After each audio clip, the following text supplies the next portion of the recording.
และไปต่อที่สหายพลเอกจันทร์สมรจันยาลาได้พบปะโอ้ล้มกำลังป้องกันชาติป้องกันความสงบกองพลทหารราบที่ 2อยู่ที่แขวงไชยบุรี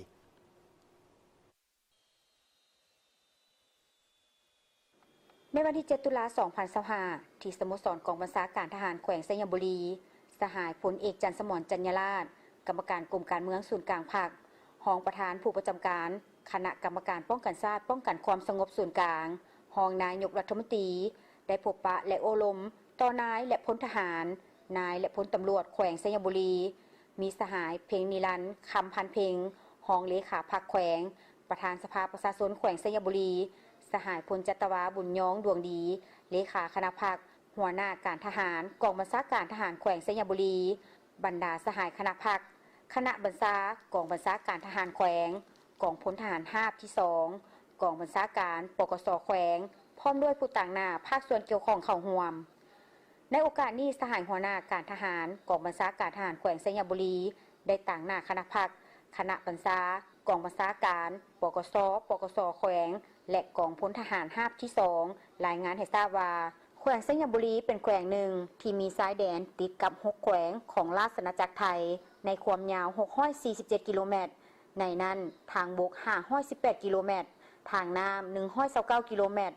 ทั่วแขวงประกอบมี11เมืองมี430บ้านมีด่านสากล4แห่งด่านประเพณี13แห่งสภาพโดยรวมทั่วแขวงสืบต่อมีเสถียรภาพทางด้านการเมืองสังคมมีความสงบเศรษฐกิจขยายตัวต่อเนื่องพื้นฐานโครงสร้างได้รับการปรับปรุงดีขึ้นผ่านมาได้สุ่มใส่การลงก่อสร้างรากฐานอยู่บรรดาเมืองแต่งตั้งพนักงานลงซี่นำเวียกงานก่อสร้างรากฐานได้เอาใจใส่การเคลื่อนไหวเรียบตามซ้ายแดนเป็นปกติจัดตั้งกำลังออกเคลื่อนไหวยาวและเคลื่อนไหวสั้นจัดตั้งพนักงานลงซี่นำอยู่บรรดาเมืองและอยู่จุดรอแหลมเอาใจใส่เคลื่อนไหวสร้างขบวนการด้านต่างๆเพื่อคำนำรับต้นของประชุมใหญ่3คันของพรรคได้เอาใจใส่ศึกษาหมการเมืองแนวคิดให้นายและพลทหารอย่างต่อเนื่องการเกี่ยมแผนการก่อสร้างกองห้อยป้องกันที่ตั้งขึ้นกับกองบัญชาการเมืองตามที่ซี่น้ำของขันเทิงพร้อมนี้ได้ซี่น้ำบรรดากรมกองในทั่วแขวงในการอบรมฝึกแอบประจำปี 2025และการเกี่ยมแผนการเปิดอบรมศิษย์สอนนาย10สุดที่14ตามแผนการเวียกกสิกรรมได้ปลูกพืชประจำฤดูบวรบัตรรักษาพืชพักที่ได้ปลูกและสัตว์เลี้ยงให้เป็นปกติในโอกาสนี้สหายรองประธานผู้ประจำการคณะกรรมการป้องกันชาติป้องกันความสงบส่วนกลางรองนายกรัฐมนตรีก็ได้ให้เกียรติโอลมโดยได้แสดงความสมเสยต่อผลงานที่บรรดากรมกองสามารถปฏิบัติได้ในระยะผ่านมา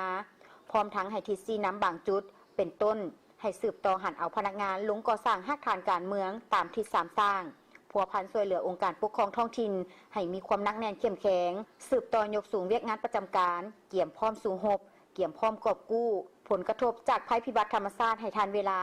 ปฏิบัติหน้าที่สืบข่าวอยู่พื้นที่เป้าหมายให้ละเอียดชัดเจนเพื่อรายงานให้ขันถึงมีทิศซี่น้ำทันเวลาสืบต่อเป็นใจกลางสมทบแน่นกับกองพลทหารราบ2และปกส.แขวงพร้อมกันป้องกันวันสำคัญของชาติของพรรควันบุญประเพณีป้องกันการนำพรรคกลัดปกปักรักษาทรัพย์สมบัติของพรรคกลัดให้มีความปลอดภัยห้อยส่วนห้อยสืบต่อเอาใจใส่ศึกษาพร้อมการเมืองนำพาแนวคิดให้พนักงานนักรบอย่างต่อเนื่องให้มีคุณธาตุการเมืองหนักแน่นมีความจงรักภักดีต่อพรรคกลัดอย่างเสมอต้นเสมอปลายสืบต่อสุขยุบรรดากรมกองเพิ่มพูนผลิตผลปลูกฝังเลี้ยงสัตว์เพื่อหาประกันด้านเสบียงอาหารประเภทซีนปลาสืบต่อปกปักรักษาคุ้มครองบัวระบัดพัฒนาเทคนิคอุปกรณ์หับไส้ต่างๆให้ดีและมีประสิทธิผลเพื่อหับประกันให้แก่การเคลื่อนไหวปฏิบัติหน้าที่สืบต่อประสานสมทบกับคณะกรรมการรักษาความสงบเรียบร้อยตามซ้ายแดนลาวไทยหับประกันให้ซ้ายแดนมีความสงบเอาใจใส่มีสติระวังตัว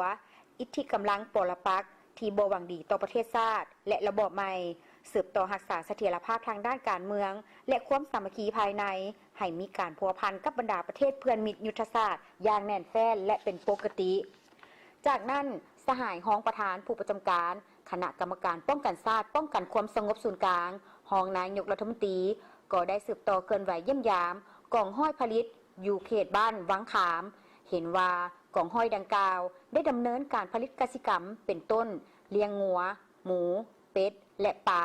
ในเนื้อที่ 4.8 เฮกตาร์ ซึ่งสหายได้เน้นหนักให้กองห้อย เอาใจใส่บางด้าน เป็นต้นให้พร้อมกันสืบต่อในการผลิตให้หลายขึ้นเป็นก้าวๆโดยนำใส่เทคนิควิทยาศาสตร์เข้าช่วยทางศึกษาความต้องการของตลาดแต่ละระยะเพื่อเห็นให้การผลิตมีประสิทธิภาพประสิทธิผลสูงและสามารถตอบสนองได้โดยพื้นฐานสืบต่อศึกษาอบรมเวียกงานการเมืองแนวคิดการฝึกแอบเทคนิควิชาเฉพาะเฮ็ดให้กำลังปกส.มีความพร้อมปฏิบัติหน้าที่การเมืองของตนตลอดเวลา